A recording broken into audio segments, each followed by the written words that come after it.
Welcome to Hustle and Flow with Heather Hubbard, episode 108. Hi, I'm Heather Hubbard, and I was a litigator, partner, and practice group leader at an AmLaw 200 firm. I know what it takes to rise to the top. I also know all too well the toll it can take on your personal life. So how do you shine bright without burning out? How do you embrace your ambition without selling your soul? You're listening to the Hustle and Flow podcast. Welcome back. I am your host, Heather Hubbard, and thank you so much for joining me this week. We are going to wrap up our celebration of 100 episodes, and we're going to do that today with Mariette. She recorded a special message, and so let's listen to the episodes that have helped her the most. Hello, my name is Mariette Clardy Torres. I live in Atlanta, Georgia. As a non-traditional attorney, I'm looking to branch into opening my own practice, and your episode on the 5 mistakes solo attorneys make and the second one on how to become a recognized expert were both needed and invaluable. Your podcast on mistakes, the 5 mistakes that solo attorneys make, was something that I listened to prior to my vision, and now that I am setting up my firm was greatly needed to keep me from mistake number 1, which was focusing too much on logistics. It was needed and it was at the right time as I was making some of the mistakes for setting up my own firm. Keep up the great work. Mariette, thank you so much for recording that wonderful message. I am so glad that you got those podcasts at exactly the right time and it helped you avoid making those mistakes. Congrats on your new firm. And now to today's topic. We are on part 2 of our career strategies series. So if you missed last week, we did stage 1, and that was where you should be focusing your efforts if you are an associate or a service partner. And today we're going to be talking about where you should be focusing your efforts if you are in stage 2, which is you are a partner. And then next week in episode 109, we're going to cover stage 3, which is where to focus if you are a key rainmaker. Now, the key to all of these episodes is that you recognize which stage you're in, regardless of the titles that your firm may have. Right? Some firms don't technically have a title for service partner or key rainmaker, but they are very different stages. And what's going to allow you to excel is whether or not you're focusing on what you should be in the stage that you are in. All right. So today is again about partners. And these are partners who want to grow their book of business. Now, I get some firms have 2-tiered systems. Others don't. Again, that doesn't matter. This stage is simply, are you a partner of your firm where you are trying to grow your own book of business and bring in your own work as opposed to working for other partners all the time, right? You're not relying on them to staff you on matters. You are bringing in your own work and could potentially take that work with you if you wanted to. This is also the stage that most solo attorneys are going to find themselves in. Now, I get that technically you could be a solo attorney your first year out of law school, but if you jump straight to this stage without focusing on what we discussed in episode 107, you're probably going to get really stressed out, possibly make a ton of mistakes, and potentially deal with, some ethical complaints or even a malpractice lawsuit. So I get that that's a little tricky, and it doesn't mean you shouldn't do it or you can't do it if that's kind of where you are, but you're going to want to make sure that you are focusing more on 107 as opposed to 108. And by the way, I'm talking about episodes here. You want to focus more on stage 1 than you are on stage 2, although stage 2 is part of where you are. Okay, the other thing that I mentioned in the previous episode was that sometimes you don't fit squarely within one stage. You're moving, right? So let's say you are a senior associate and you do want to become partner. You are still in 107, but you're already looking to 108, okay? That's one of those transition pieces. And it could be you are already a partner, you have been for years, you are really ready to take it to that key Rainmaker stage.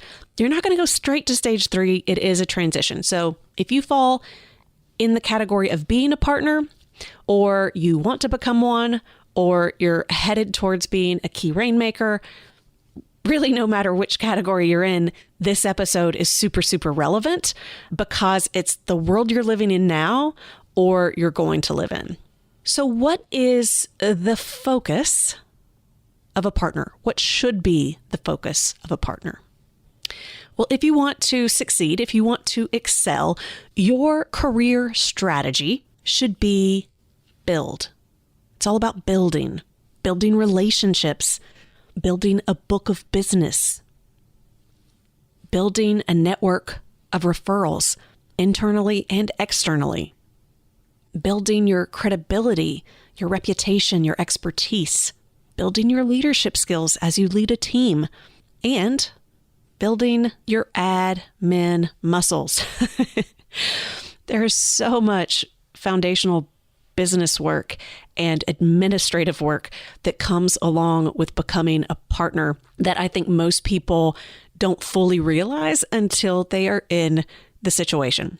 So that's what stage 2 is all about. It is all about building.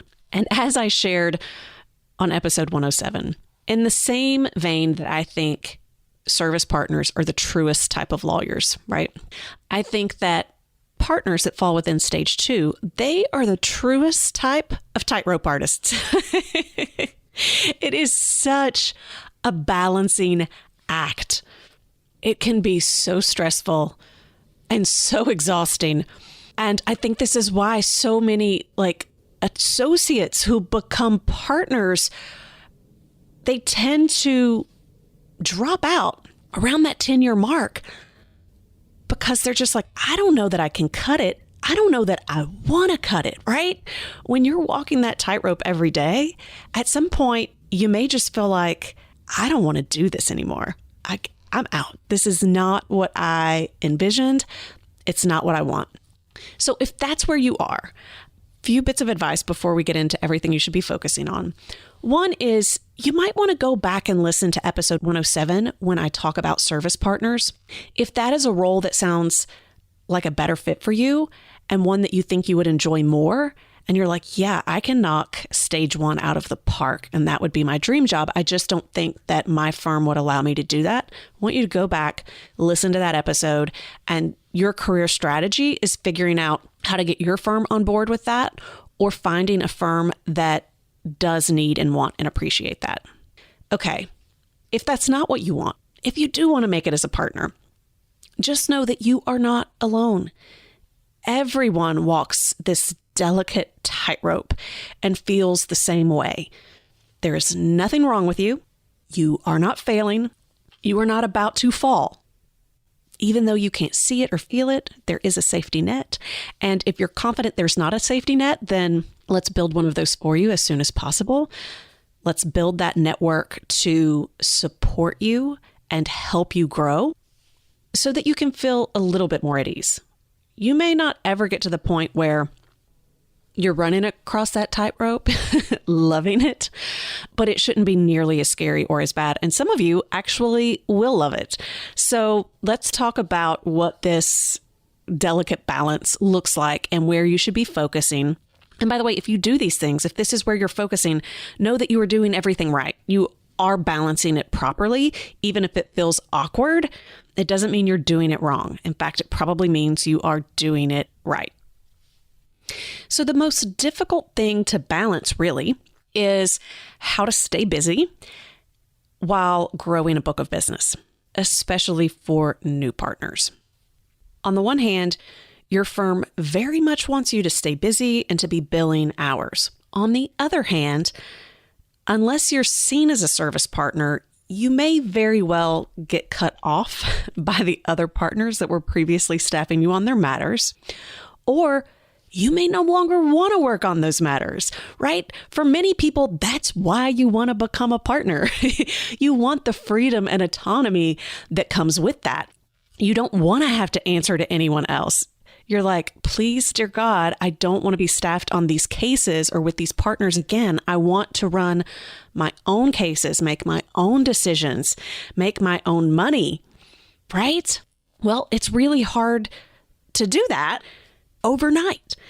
And so if you have partners that are giving you work and your firm is expecting you to bill hours, for some people, it's really hard to figure out, well, where do I even find the time to also build that book of business? Because I can't say no when I know that the numbers are really important. The billables are really important. That really is the hardest part of that balancing act. And then you layer on top of that all of the new admin work that you have to do as a partner. And you might feel like you were duped into this role. And although this gets easier, it never goes away. So you might be practicing for 30 years. You've been a partner for a while and you lose some key clients. Maybe the in-house counsel that you had worked with and gave you all this work, maybe they retired and someone else took that position and they have someone else they want to send the work to. Suddenly, you don't have a lot of work to do.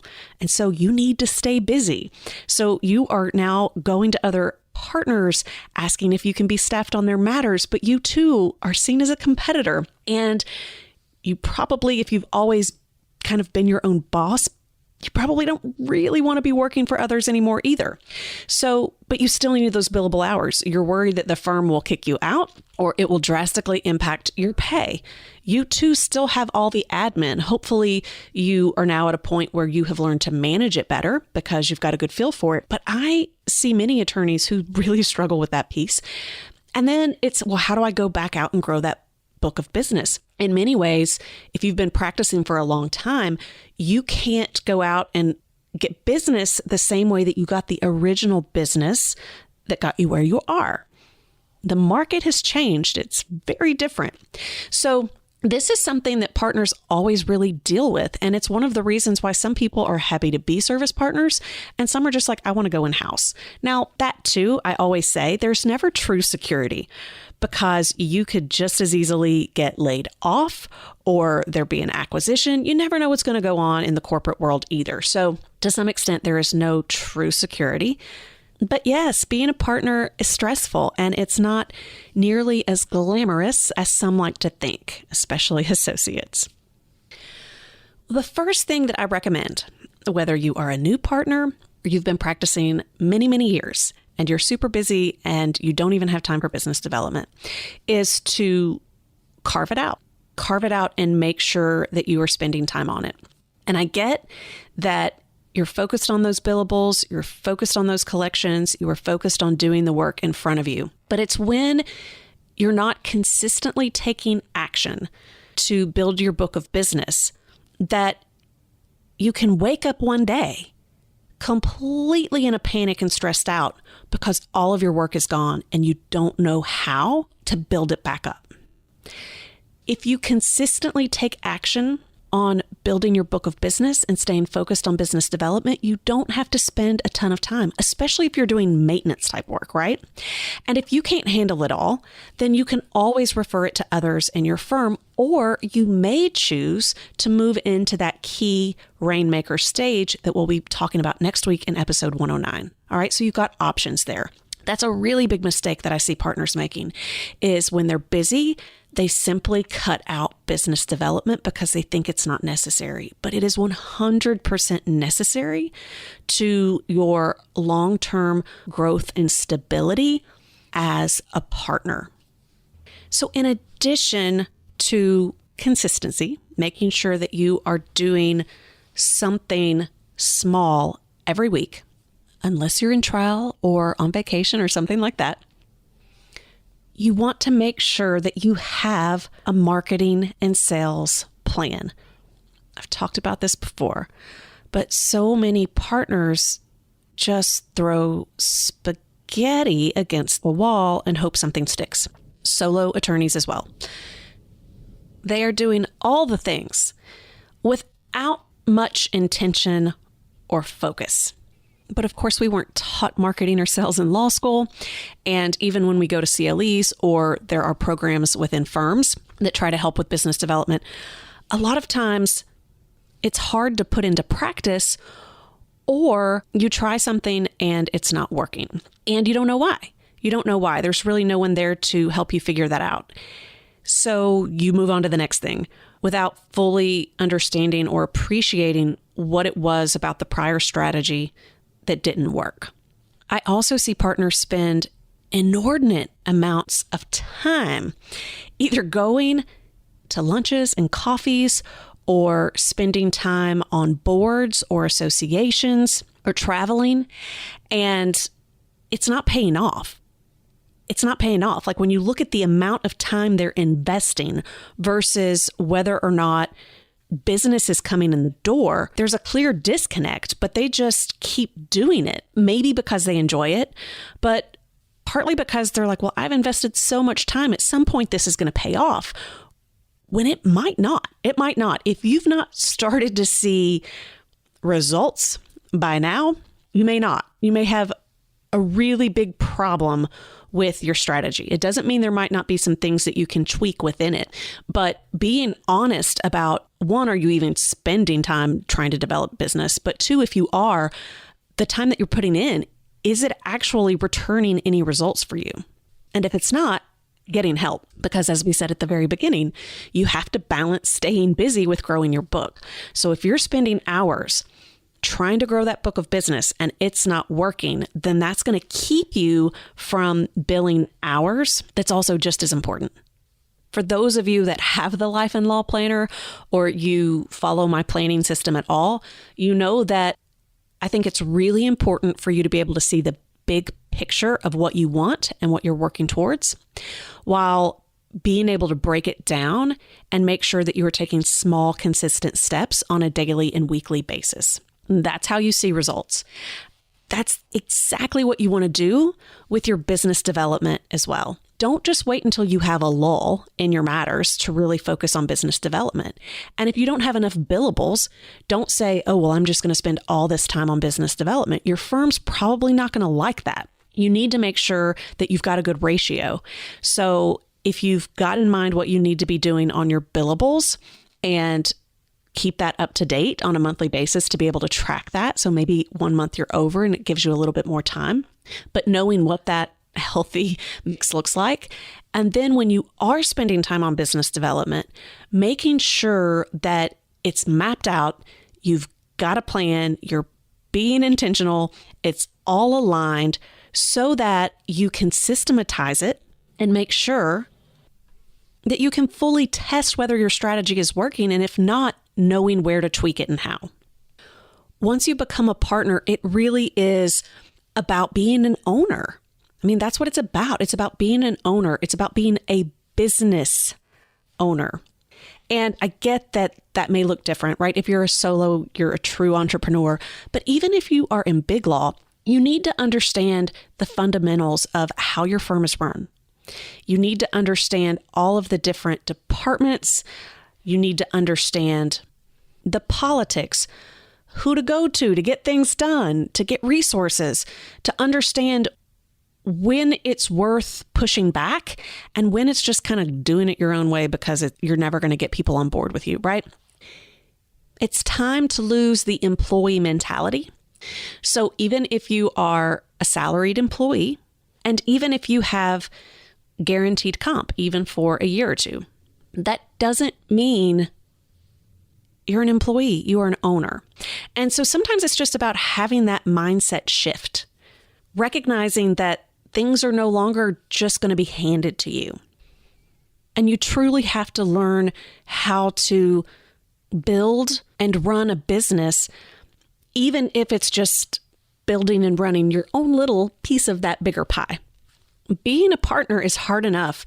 If you don't get on top of and really tackle any issues around getting your bills out in time, collecting on AR, submitting your expense reimbursements, getting along with staff, knowing how to lead associates, understanding firm financials and administrative politics. If you can't get in front of that stuff, or choose not to, because in your mind, you're just there to do the work and collect a paycheck, you really need to go back and listen to episode 107 because you're in that service partner mindset. And if that's not what you really want, if you want to be a partner, then it's time to step up and truly act like an owner. If you are a partner and you're not really focused on the stage 2 career strategy, you don't have anyone to blame but yourself if you're not happy with your current situation. And I know that may sound harsh, but you are not an employee. You are an owner. You are an owner. And if you want to be a successful owner, you have to focus on building all of these things, including the business and admin side. And I get it's not easy because we weren't taught the business or admin side. We don't really know how to be a good leader. We don't know how to be a good business person. And we can't always look to our mentors for guidance because they may not actually be a good business person either. They may not be great at the admin, but if you're wanting to be a successful partner and be focused on the right growth strategy, it's important that you go figure this stuff out. And there's a lot of different ways to do that. Make friends with firm administration. They can help you understand the business side of things. They can often also help you understand the political side of things.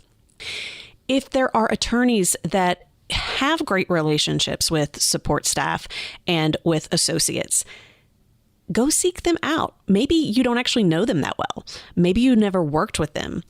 If they have a reputation for being awesome to work for and everybody's always clamoring to do their work, go to them and ask if they're willing to help mentor you in that way. It might be really flattering to them because it could be no one has ever asked them that before, and they really want to share that stuff with you.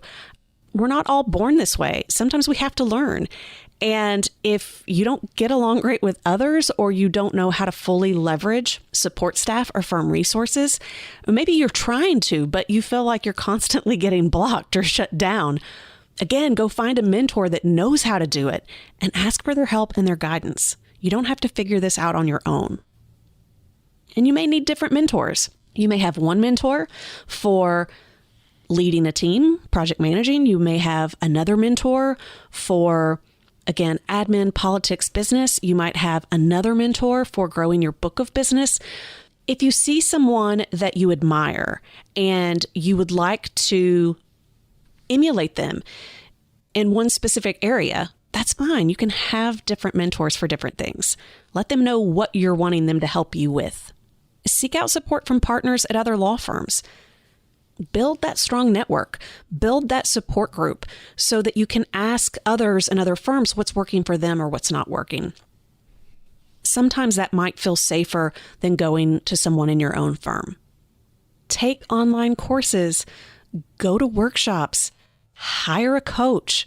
Read business books, not legal books. Read business books. Listen to business podcasts. If you're feeling like you've got lots of time on your hands, and I don't know many partners who do, but if you've got a lot of time on your hands and really want to go, do something crazy, a lot of schools have programs where you can go get certificates. So it's not like you have to go get your MBA, but Harvard, Stanford, Vanderbilt, all kinds of schools, they all have programs for professionals that maybe only lasts a month or two, or maybe it's 6 months, but you only have to meet in person 3 times. If it's a curriculum that you think is going to help you, not in terms of being able to promote or market yourself, but to truly learn how to do these things, to be a good business owner, then go invest in yourself. And feel free to ask your firm to reimburse you. But as I always say, don't let your firm define your worth. It's your career. It's your future.